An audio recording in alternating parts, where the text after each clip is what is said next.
ছোট তুই ওকে পাচ্ছিস? হ্যাঁ দিদি আমিও পাচ্ছি। মাম্মি আমরা তো আলু পুরির গন্ধ পেয়ে গেছি।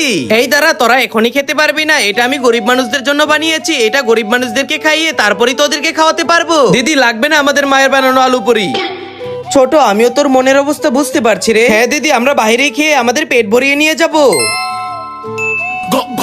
চাউমিনেও মন ভরছে না দিদি। এই নিন দিদি ফুচকা। এখন তো পানি ভরে তো মন ভরছে না। চিয়ার্স। দিদি কোল্ড ড্রিঙ্কেও মজা আসছে না যতটা মজা আমাদের মায়ের বানানো খাবারে পায়। এতক্ষণে গরিবদের খাওয়ানো শেষ, চলো যাই। দাঁড়াও, আগে গরিবদেরকে ডেকে নিয়ে আসো, আগে ওদের খাবো তারপর বাকিগুলো তোমরা খাবে। এই গরিব ছোটরা তাড়াতাড়ি আমার সঙ্গে চলো। দিদি যদি প্লেনে কাজ না করে তাহলে তো প্লেন বি রেডি আছে। ওরা কোথায় হারিয়ে গেল? মাম্মি এই তো সবাইকে নিয়ে এসে পড়েছি। দাও আমাদের আলু পুরি। সরি বেটা শেষ হয়ে গেছে।